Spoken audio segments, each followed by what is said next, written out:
lagi nih, bikin lagi buat video lagi ya. Kali ini gue akan nge-review Jazz 2011 G8. Masih worth it kah di 2024 ini? Kita cek lagi biar apa ya istilahnya, biar semakin worth it, makin bisa dipakai buat di 2024, makin apa ya istilahnya bisa bersaing sama mobil-mobil yang baru yang tahun muda. Ini Jazz G8. Jadi Jazz gen kedua. Kenapa disebut Jazz G8? Karena generasinya itu Jazz G8 dari nomor tipe rangkanya itu MAR G8. Jadi makanya disebutnya anak-anak Jazz itu lebih sering Jazz G8. Kalau untuk gen kedua ini menurut gua apa ya istilahnya yang paling enak dilihat ketimbang gen 1 atau gen ketiga. Tapi balik lagi selera. Tapi kalau gua lebih senang ini dengan budget istilahnya 100 jutaan, lu masih dapat mobil yang istilahnya modelnya itu timeless. Jadi masih enak buat tongkrongan, ya masih enak buat kita modif, tapi modelnya itu nggak ketinggalan zaman. Dari modif yang simple ini, gue lebih ngambil konsep ke ala-ala JDM yang simple, nggak ribet, apa ya istilahnya banyak peritilan, paling ya kayak pelek, knalpot atau aksesoris kayak grill yang ala-ala standar JDM. Gimana detailnya? Kita simak langsung biar gue kasih tahu detail-detail. Oke, kita mulai dari pelek dulu ya. Ini pelek NK nya NK Navy tipenya. Emang peleknya pelek jarang ya, maksudnya emang jarang orang pakai. Mungkin di pasaran juga banyak, cuma harganya lumayan. Di marketplace sih masih sekitaran 5 jutaan satu set. Itu cuma ada 4 piece ya, tanpa ada pelek serepnya. Ini ringnya, kalau dari profilnya ring 15. Gua kasih profil ban yang enggak terlalu tebal atau tipis. Gua kasih profil ban 185/60. Jadi untuk tongkrongannya di spakbor itu enggak terlalu rapat atau terlalu renggang. Jadi buat style agak ceper juga enak. Terus gua repaint warna putih. Emang dapetnya juga warna putih, cuman gua mau repaint lagi warna putih biar kelihatan agak bersih aja. Jadi ke body juga nggak terlalu kontras kan, body silver pelek putih masih agak masuk lah, jadi nggak terlalu kontras buat kelihatannya tuh masih enak dilihat. Tapi balik lagi selera, kalau gue lebih seneng ya yang simpel aja. Terus mengenai mesinnya, gue dapet ini masih mesin standar. Terus kaki-kaki juga memang udah agak robahan, jadi agak diceperin. Mesin standar, nggak ada yang dirubah banyak, paling cuma tuning dikit aja biar istilahnya buat dalam kota juga bertenaga, tapi bensinnya irit. Kita geser ke belakang. Sok belakang gua ceperin juga di agak pendek, jadi biar nggak terlalu cungkling, apa ya istilahnya terlalu tinggi lah, karena depannya diceperin. Tapi ini dapet tinggi soknya kira-kira ya biar nggak terlalu mentok kalau ada beban full misalnya untuk orang berempat, jadi nggak terlalu tinggi lah tapi nggak terlalu ceper juga, bodinya juga masih enak kelihatan. Kalau untuk profil ban gue sama depan sama, jadi istilahnya nggak dibedain karena tipe peleknya juga modelnya dia bukan yang celong di belakang, jadi nggak ribet lah kalau suatu saat ada bannya bocor atau gimana, jadi bisa tukeran dipasang di mana aja. Oke, kita geser ke bagian belakang. Tadi roda bagian belakang kita itu ya udah gue jelasin juga. Ini kenapa gue lepas spoilernya? Aslinya ada spoiler yang agak panjang, aslinya standar RS, cuman gue lepas karena apa ya biar kelihatan agak simple aja. Soalnya kalau terlalu banyak peritilan dia apa ya terlalu ribet gitu. Terus bagian knalpot, kalau knalpot sih lebih apa ya, kalau gue lebih seneng yang suaranya nggak terlalu beker, jadi ngebas adem. Kalau lewat gang juga lebih enak, jadi nggak ganggu orang. Terus kalau kita di trek panjang jalan tol itu nggak terlalu dengung sama knalpot keganggu. Terus dari ubahan yang lainnya paling gue nggak banyak nambahin juga. Ini kayak paling gue di smoke, lampu stop lamp sama lampu headlamp kan depan. Terus sama bagian kaki-kaki nih, info aja sih, cuman kaki-kaki sih per depan masih standar, cuman dipotong aja pendeknya. Kalau belakang pakai per BMW, cuman memang ada ubahan sedikit, jadi di dudukannya itu mesti di penyesuaian dulu, ada penyesuaian. Nah, kalau shocknya sih shock standar aja, cuman ya istilahnya standar aftermarket kali ya. Kalau buat yang konsep yang mungkin agak lebih racing lagi, mungkin pakai HKS bisa, cuman harganya mesti yang budgetnya lumayan kuat. Jadi ya buat yang ala-ala dulu, buat yang nggak terlalu gede budgetnya, ya ini pilihan tepat kalau gitu. Jazz 2010 sampai 2013 tuh udah paling enak, modelnya juga timeless. Terus kita geser ke bagian interior dari belakang dulu ya, biar nggak biar nggak gesernya banyak-banyak. Sorry nih, gue geser dulu nih. Belum disupport sama obat poles soalnya. Nah ini Jazz 2011, kalau dari interior masih lumayan enak, karena gue ngeliatnya juga ngeceknya nih bagian-bagian list di sini itu belum ada yang aneh ya, istilahnya dibongkar-bongkar, berarti mobil ini belum pernah ada tabrak belakang atau ada benturan, dia mentok atau gimana, itu masih aman. Jadi gue pas pembelian juga ngecek bagian sini, jadi buat mastiin mobil belum pernah crash belakang. Terus satu lagi, kalau bagian interior sih jok masih standar, masih kain ya. Gue kenapa seneng kain, lebih adem.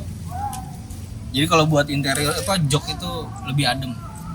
Kalau kulit, kalau AC-nya kurang nyes, biasanya itu jadi gerah. Makanya lebih enak adem pakai jok yang kain. Emang perawatannya agak susah. Jadi harus ekstra lah. Kalau bisa jangan sampai ketumpahan air atau minuman-minuman yang lengket, minuman manis gitu. Ayo kita geser ke dalam nih, kita bahas dalam. Kali ini gue ngebahas dalam interior, lebih milih G8. Jadi dibilang mewah banget enggak, tapi ya istilahnya norak banget enggak, tapi simple lah. Terus bagian plafonnya juga masih bersih. Gue dapat mobil juga istilahnya gue cek bener-bener, ya mungkin ya minus-minus sedikit, lecet body ya wajar lah ya, istilahnya masih worth it lah. Terus di bagian mesin sih masih standar yang tadi gue bilang di awal, cuman gue tuning dikit aja. Terus sama istilahnya engine treatment yang ningkatin performa, jadi biar nggak terlalu lemot lah istilahnya, namanya mobil city car ya kan. Kalau city car kan konsepnya kan udah irit aja, tapi gue pengennya biar agak gesit sedikit gitu. Terus AC dingin, mesin masih halus, enak. Audio juga standar, cuman ya lumayan lah. Kayaknya speakernya sama pemilik yang sebelum gua udah diganti, udah dirubah, jadi suaranya lebih empuk lah. Ini juga Jazz Jazz G8 ini tipe S nya. Terus gua pilih yang manual. Kenapa pilih manual? Satu, buat akselerasi kayaknya lebih enak. Kedua, perawatannya itu lebih murah untuk treatmentnya, ya cuma sekedar ganti kopling, master kopling, selesai. Jadi kalau matic biayanya lumayan gede, tapi kalau buat istilahnya macet-macetan memang rekomen ya untuk yang malas pegel pakai matic. Tapi kalau gua pribadi lebih ke manual aja. Ya masih enak lah untuk 2024 Jazz yang 2011 ini.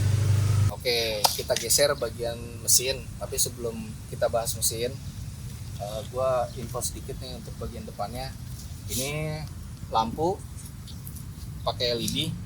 Nextnya sih pengennya Pro G ya, ala Angel Eyes ya gitu, biar biar agak ngikutin zaman. Terus ini di smoke dikit, kalau terlalu gelap lampunya nggak kelihatan juga.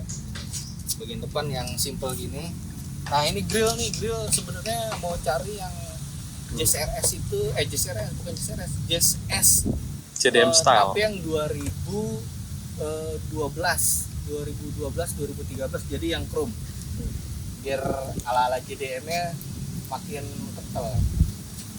Kita udah bahas depan, kita buka. Nah ini mesin Jazz G8 2011, bersih, nggak ada ubahan macam-macam, standar, cuman tuning dikit aja. Terus apa ya, gue lebih senang clean gini tanpa ada obat-obat yang chemical yang bikin klimis. Soalnya apa, jadi bikin debu nempel, bersihnya malah susah. Terus dari bagian mesin yang standar gini, ECU juga standar, aki juga ya belum lama diganti. Terus ya beginilah mesin standar. Paling istilahnya mau bersuara halus, kita cek sound suaranya.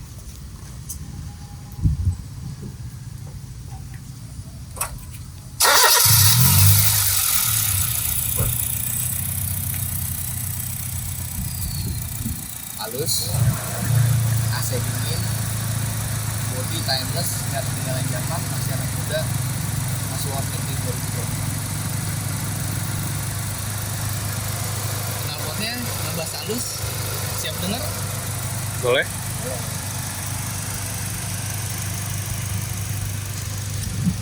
Siap denger kan? Bisa lah.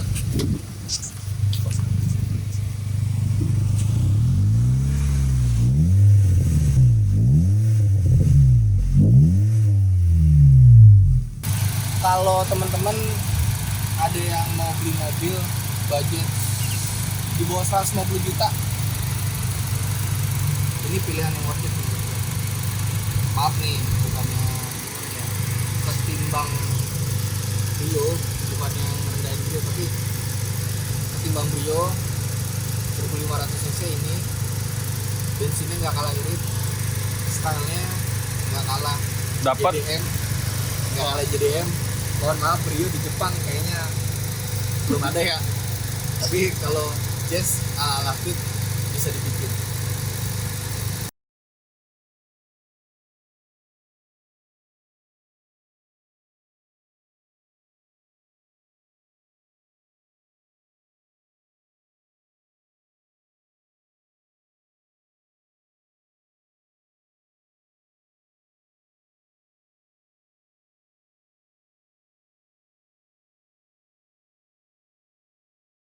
Oke teman-teman, gua akan ceritain gimana rasanya Jazz 2011 di 2024 ini.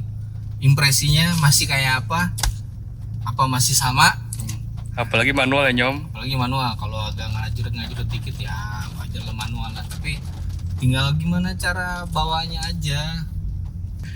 Nah, Posisi berkendara gimana Nyom? kalau untuk posisi berkendara Jazz G8 enak. Headroom nggak terlalu pendek atau nggak terlalu tinggi karena bodinya juga ngejar aerodinamis. Terus dari segi posisi jok, Jazz G8 itu menurut gue paling enak karena apa? Busanya tebel, terus semi bucket. Jadi semi bucket itu di kiri kanannya itu apa ya, badan itu lepas gitu, enak.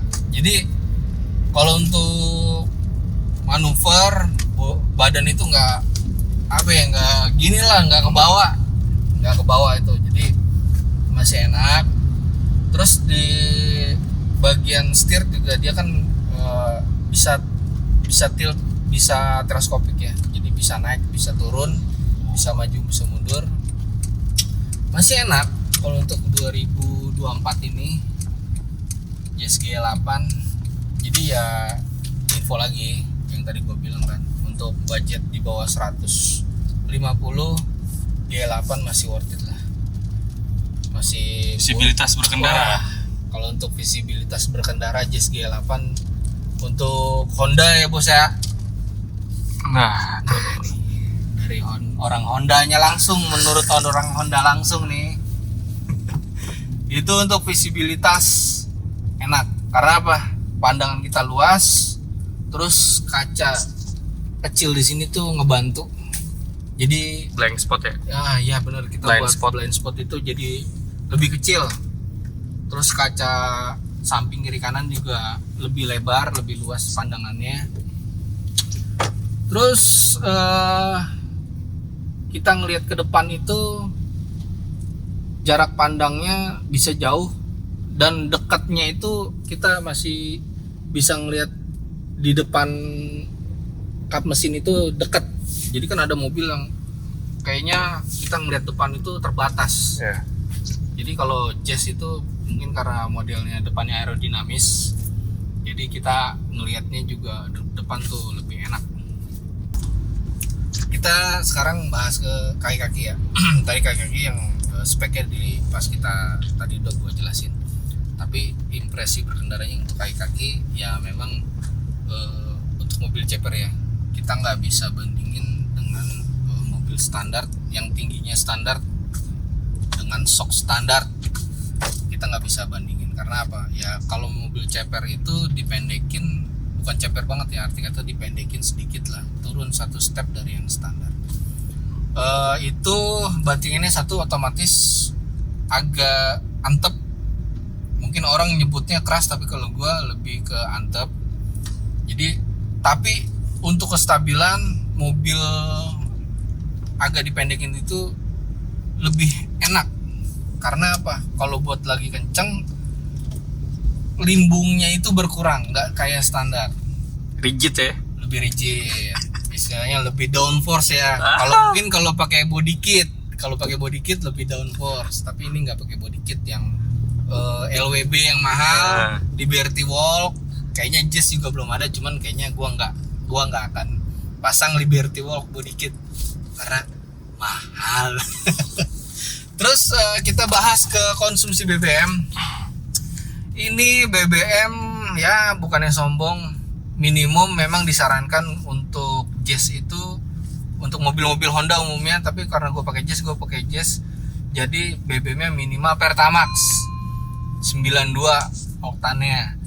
Terus ya karena gue sering pakai oktan yang 92 ke atas, tapi pilihan gue lebih ke BBM lain karena istilahnya ya mobil jarang dipakai, biar apa ya, biar nggak ada tumpukan timbal di BBM itu. Kalau mobil buat jarang dipakai itu apa ya, bahaya karena apa, bisa nyumbat saluran bahan bakar satu, kedua bisa bikin pompa bahan bakarnya rusak. Terus dari segi performa juga lebih enak kalau untuk ya oktan 92 ke atas. Terus dari knalpot, suara knalpot walaupun udah pakai racing, tapi di dalam masih berasa senyap kayaknya ya. Ya, Nggak terlalu berisik lah, walaupun istilahnya yang adem-adem aja lah. istilahnya Oh, ya kan, ngebas adem lah sebutannya mungkin kalau anak-anak racing bilang ya kan, yang biasa mau di knalpot. Jadi di luar kota pun kita nggak bising sama knalpot sendiri gitu ya kan. Wah udah istilahnya perjalanan jauh capek, lo dengerin knalpot sendiri juga pusing jadinya. Jadi enakan yang ngebas adem aja kalau pilihan gua. Terus dari BBM-nya, gue lanjut lagi ke BBM nih. BBM ini mobil dengan 1500 cc itu masih bisa 110 19. Ini gue dapet 18,5 per liter per kilometer. Jadi istilahnya masih terbilang irit lah. Tapi nggak bisa bandingin sama yang LCGC Honda lainnya. Misal Brio jelas LCGC, cc-nya lebih kecil 1200, ini 1500. Tapi kalau dari segi performa bos, ini lebih enak gitu. Jadi 1500 juga enggak 1500 ala-ala, memang 1500. Dan istilahnya tuh bensinnya enggak terlalu boros, jadi cukup enak lah istilahnya buat dalam kota juga. Nggak buat stop and go tuh tenaganya juga nggak ngempos, tapi bensinnya irit.